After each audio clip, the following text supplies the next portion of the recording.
So, Nigeria is now the most stressful place to live in on the planet Earth. Nigerian politician no go finish person. So, guys, I want you to sit back, take your time, listen to what Mr. Peter Obi said in this video. Take a look.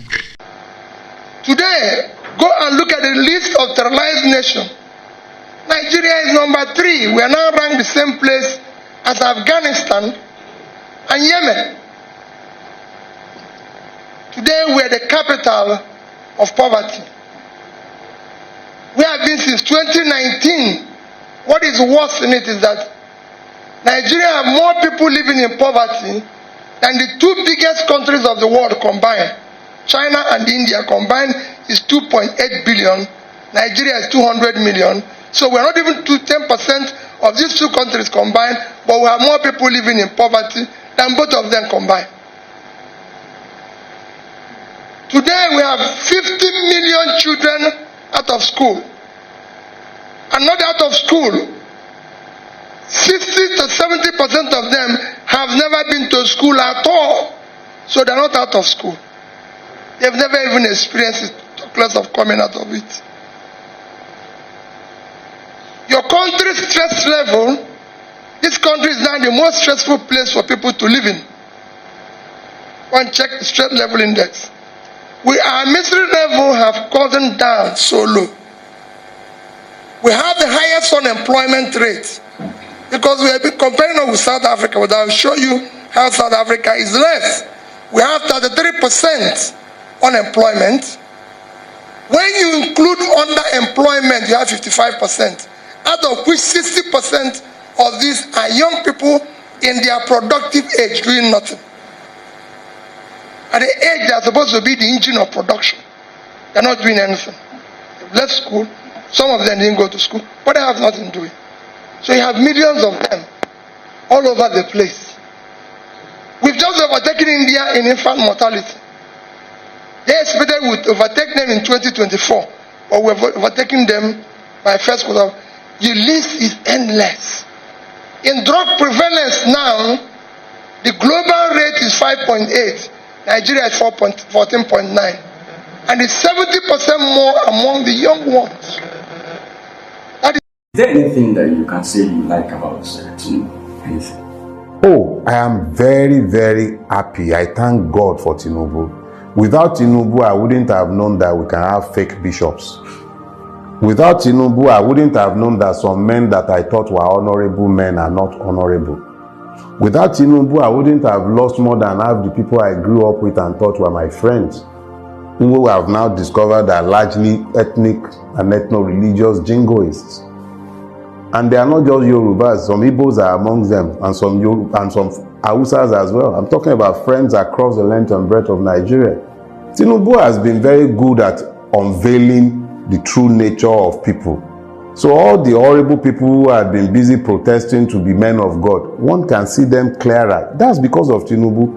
If Tinubu were to be a man whose evil was ambiguous, if it was possible to say maybe he's not bad, it would have been very easy for them to continue pontificating and sounding like men of God.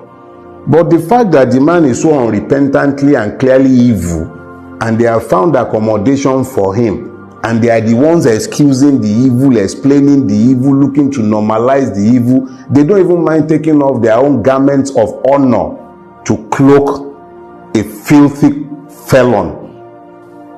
Tinubu can only be thanked though. I thank God for Tinubu. Without Tinubu, I wouldn't know the things I know today.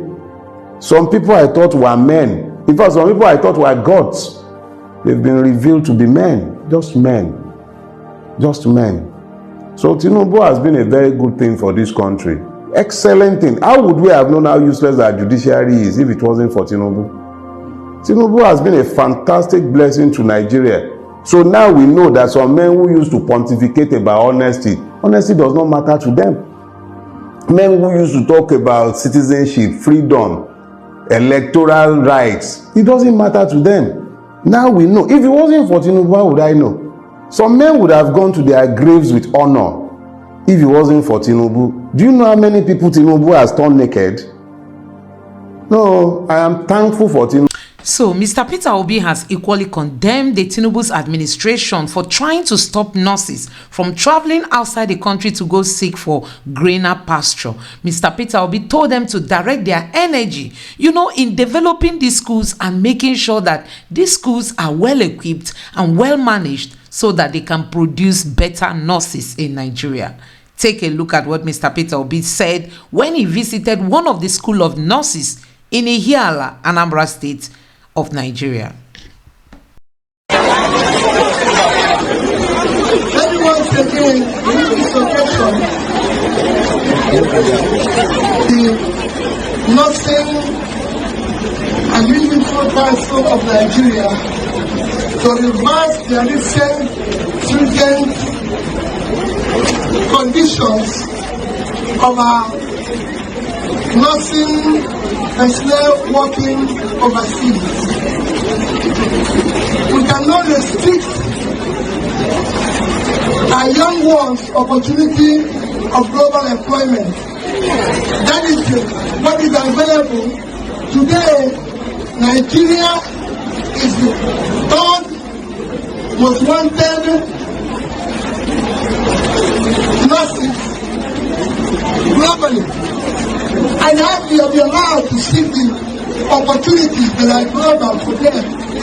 What we should do as a nation is, since we have these young ones that are productive and everything, is to invest more in a short and a more nursing college of nursing scientists all over Nigeria, but in every local government. Produce more, ensure that we give them the fastest support to get jobs globally and become a brand we should celebrate. Because they are the ones that are going to invest in Nigeria. Do their remittances and everything. You will generate the required foreign exchange for our business. So we need to invest more in them. And that's what I'm doing personally. That investment is what is critical.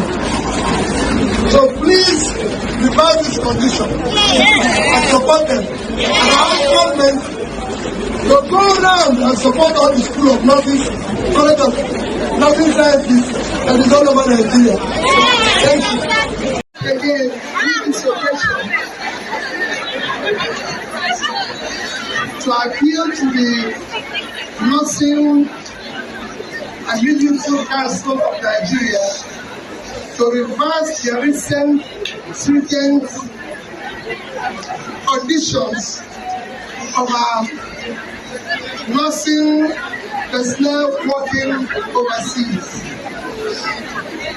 We cannot restrict our young ones' opportunity of global employment. That is what is available today. Nigeria is the third most wanted nurses globally, and they have to be allowed to seek the opportunities that are global for them.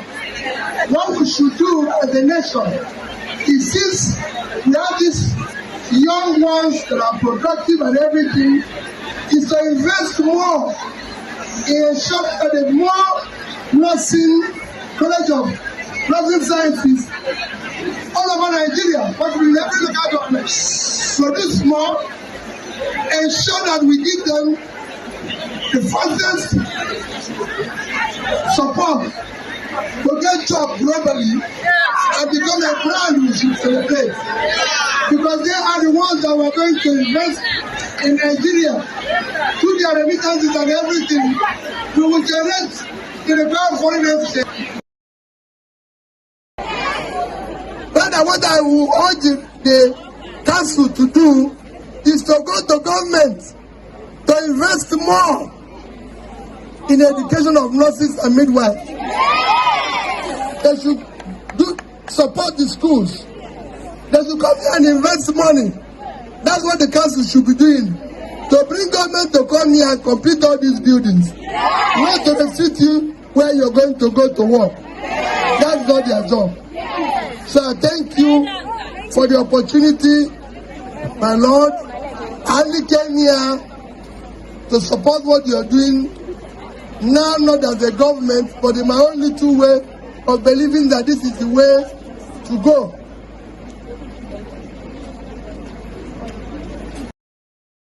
Also, Peter Obi visited a healthcare center in Abuja that is his own way to contribute to the development of Nigeria as a private citizen. Peter Obi has been in the business of going around and donating to schools, especially to institutions that has to do with the future of young Nigerians. A very big kudos to Mr. Peter Obi, who is not just seeking to become the president of Nigeria, but he really wants to impact on the lives of Nigerians. Let me know what you think about all this in the comment section below. Please don't forget to subscribe to the channel and turn on the notification bell. Thank you.